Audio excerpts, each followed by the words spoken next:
का जो फलश्रुति है सदगुरु महाराज ने कहने की कृपा की है कि जो शिष्य अपने भीतर में संत सदगुरु का दर्शन करते हैं बाहर में, तो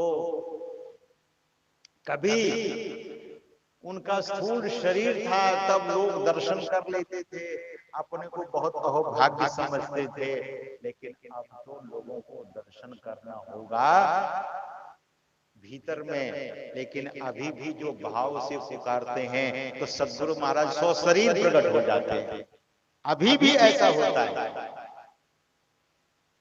मैं हांगकांग में था और मेरी फ्लाइट लेट हो गई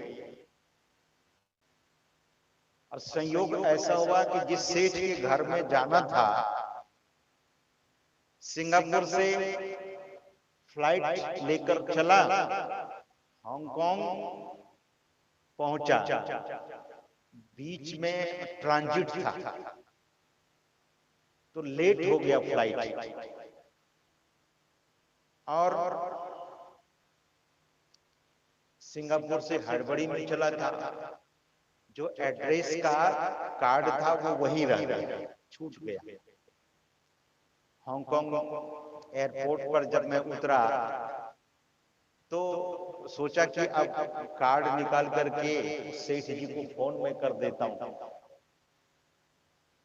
जब कार्ड खोजने लगा तो कार्ड मेरे बैग में था ही नहीं। एयरपोर्ट पर रह नहीं सकते थे, एयरपोर्ट पर रहने का कहीं कोई गुंजाइश नहीं। और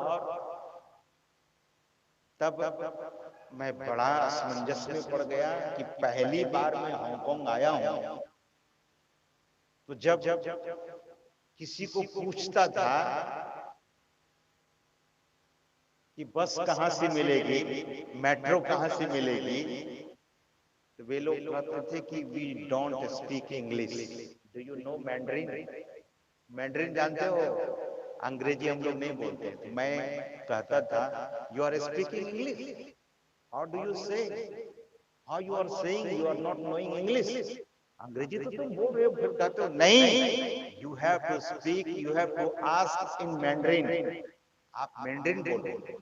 वहां मैंड्रिन भाषा चलती है, चाइनीज ही है मैंड्रिन। मैं बड़ा हैरान हो गया, बड़ा पजल हो गया कि अब करें तो करें क्या, एयरपोर्ट में रुक सकते नहीं, बाहर जाएं तो कहां जाएं।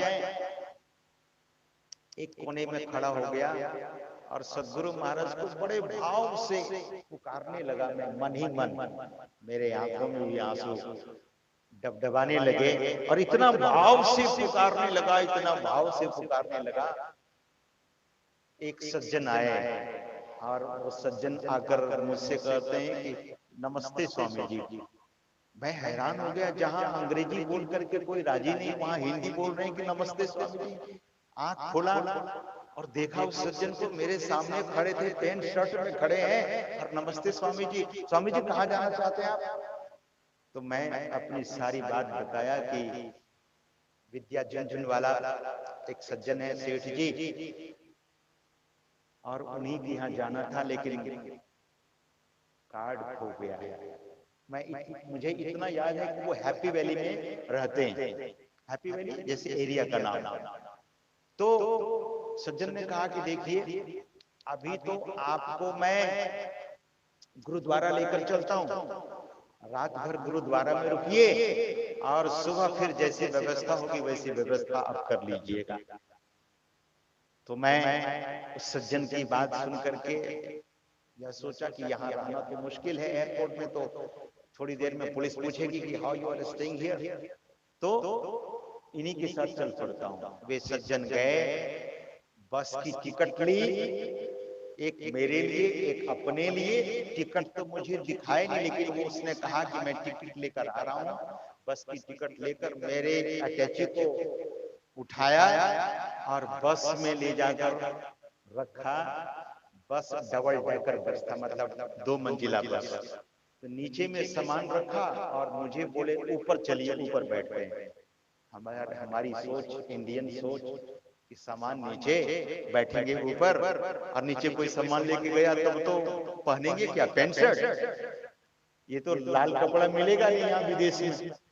अब मेरे दिमाग में यही बात होती थी, फिर सोचता था कि नहीं, सदगुरु महाराज की कृपा से ही ये सज्जन मिले।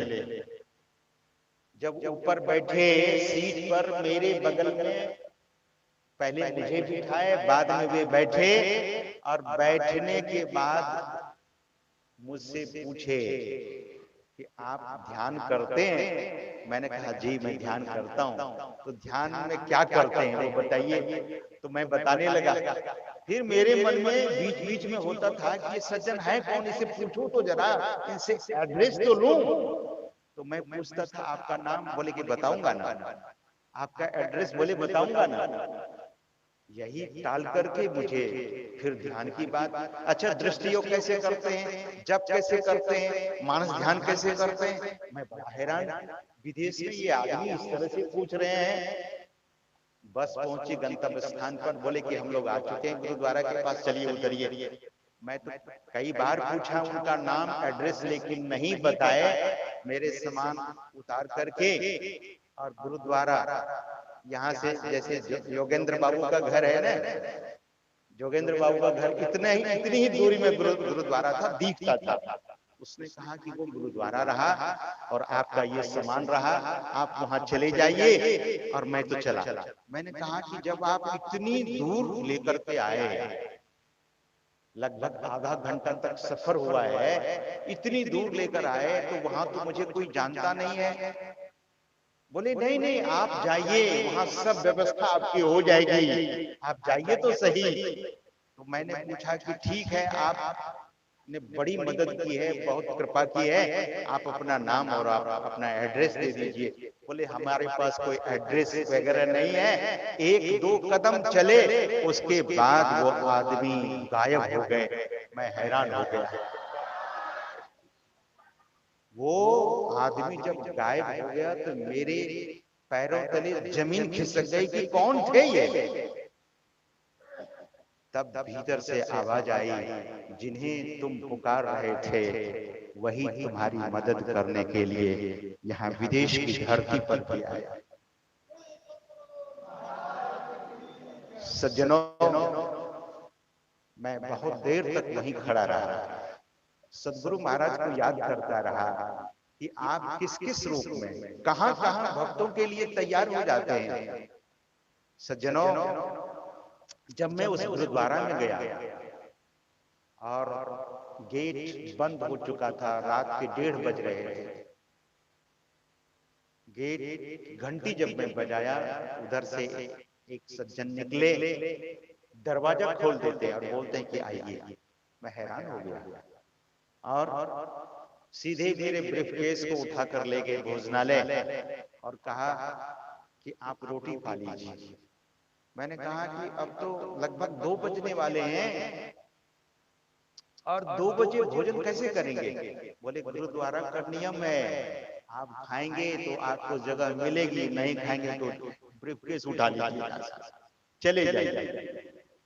आतिथ्य सत्कार, अतिथि का सम्मान, अतिथि देवो भव। हम पढ़ते थे लेकिन प्रत्यक्ष वहां देखा,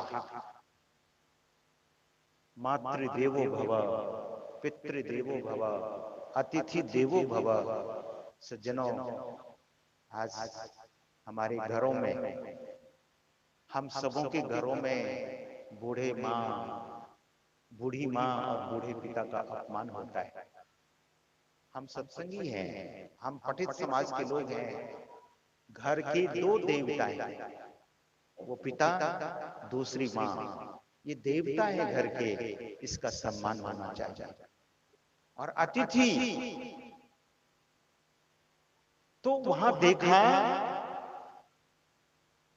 कि उन्होंने बहुत जिद की कि रोटी खानी ही पड़ेगी आपको, और रोटी और कढ़ी यही मिली थी। आज भी उस रोटी को मैं नहीं भूला हूं। उन्होंने कहा महाराज, गुरु नानक का आदेश है कि गुरुद्वारा में कोई आवे तो उसे भूखा मत सुलाना और भूखे मत जाने देना।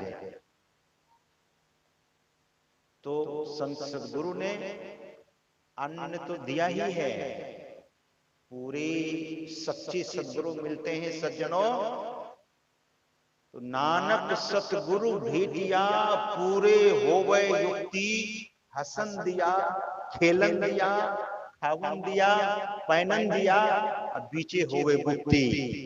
ये ऐसा पथ है, ये ऐसा मार्ग है। हसन दिया, खेलन दिया, खावन दिया, पहनन दिया। पहनन दिया मतलब समझते हैं, पहनने के लिए दिया, खाने के लिए दिया, खाने के लिए दिया, और हंसते खेलते हम मुक्त हो गए। हसीबा खेलीबा धरिबा ध्यान।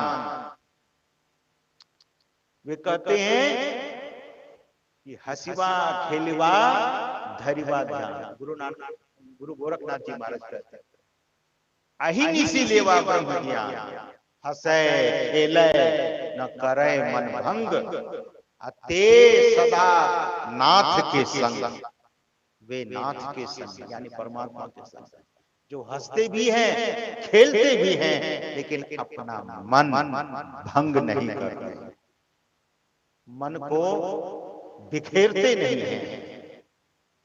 तो सज्जनों, जो सर्व समर्थ गुरु सदगुरु महाराज ने कहा कि हरहु भव दुख देहु अमर सुख, सर्व दाता समर्थ हो। वे सब कुछ देते, सर्व दाता समर्थ हो, जो तुम चाहे हो यही सोई, सब कुछ तुम्हारे हथ हो।